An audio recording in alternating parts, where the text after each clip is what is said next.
మనిషి వేషం మార్చెను, భాష మార్చెను, వేదికలెక్కెను, వాదం చేసేను, త్యాగము మేలని బోధనలు చేసేను, హిమాలయములపై జెండా పాతెను, చంద్రమండలంపై పాదము మోపెను. కానీ అతడు మారలేదు, అతడి తీరు మారలేదు.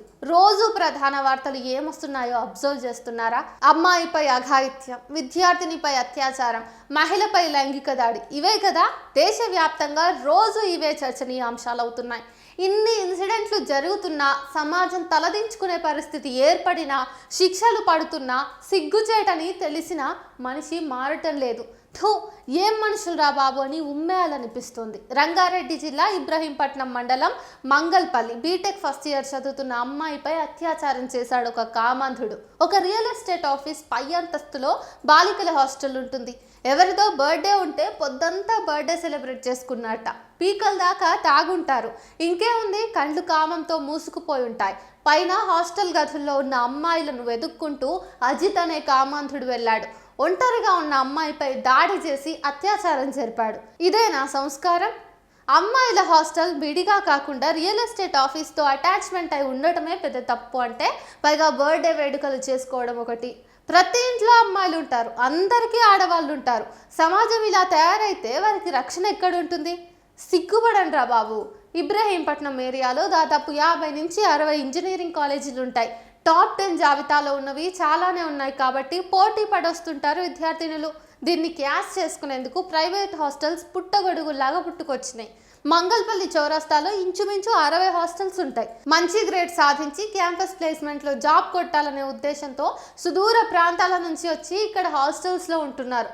పిల్లల్ని ఫ్యామిలీకి దూరంగా ఉంచాలని ఏ మాత్రం ఉంటుంది? ఏ తండ్రికైనా ఏ తల్లికైనా దూరమైనా భారమైనా మంచిగా చదువుకొని ప్రయోజకులైతే చాలు అనే ఆలోచనతో కూలీనాలి చేసైనా సరే లక్షల రూపాయలు ధారపోసి పంపిస్తుంటారు.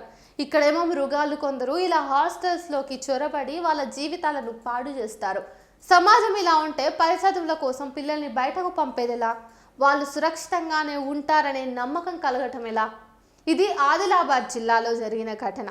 రిమ్స్ మెడికల్ కాలేజ్లో చదివే 17 సంవత్సరాల అమ్మాయికి రంగారెడ్డి జిల్లాకు చెందిన శివ అనే యువకుడితో ఇన్స్టాగ్రామ్ ద్వారా పరిచయం ఏర్పడింది. ఆ పరిచయం కాస్త స్నేహంగా, ఆ తర్వాత ప్రేమగా మారింది. పెళ్లి చేసుకుంటానని అమ్మాయిని నమ్మించాడు ఆ యువకుడు. పెళ్లి కంటే ముందు శారీరకంగా కలుసుకోవాలని మాయమాటలు చెప్పి ఆ అమ్మాయిని సికింద్రాబాద్కు రప్పించాడు. అతడి మాటలను గుడ్డిగా నమ్మిన ఆ అమ్మాయి సికింద్రాబాద్ వచ్చింది. ఇదే అదనుగా శివ ఆమెపై అత్యాచారం చేశాడు. అనంతరం ఏమీ తెలియనట్టుగా ఇంటికి పంపించేశాడు.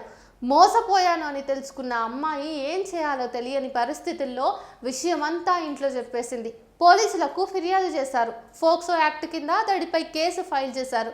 ఇదిగో ఇలా ఉంది సమాజం. కంటపడితే కాటేద్దామన్నంత కామం నిండా కమ్మేసుకుంది. ఆ శివ ఎవడో తోక చుట్టం కాదు, తొండం చుట్టం కాదు.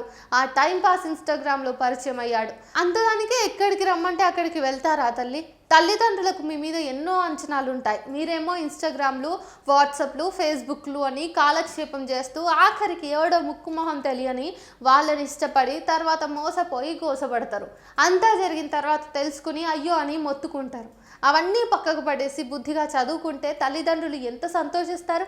ఒకడు చెప్పే మాయ మాటలు నమ్మి మోసపోవటం ఇంకెన్నాళ్ళు? ఎవడు ఎలాంటి వాడు తెలుసుకోలేరా? వాడి మోసాన్ని పసిగట్టి వాడి భరతం పట్టలేరా?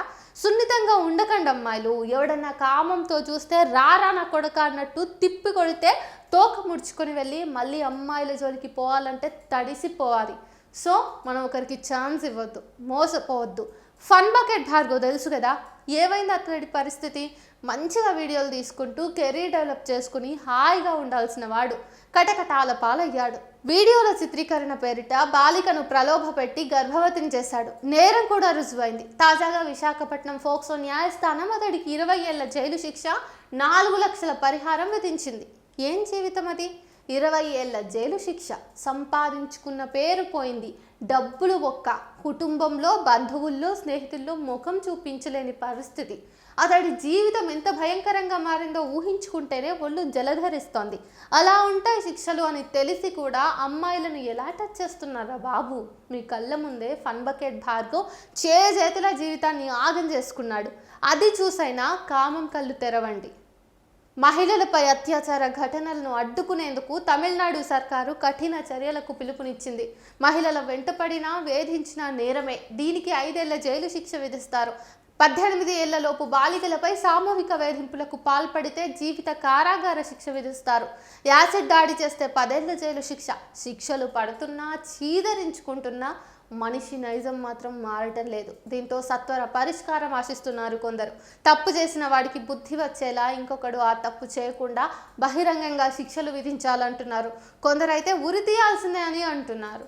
చూసుకోండి అసలు ఏం జరుగుతోంది మనలో, మన మధ్య అన్నది ఒకసారి కనిపెట్టుకుంటూ మీరు జాగ్రత్తగా ఉండండి. మీ తల్లిదండ్రులను ఆనందంగా ఉండేలా చేయండి.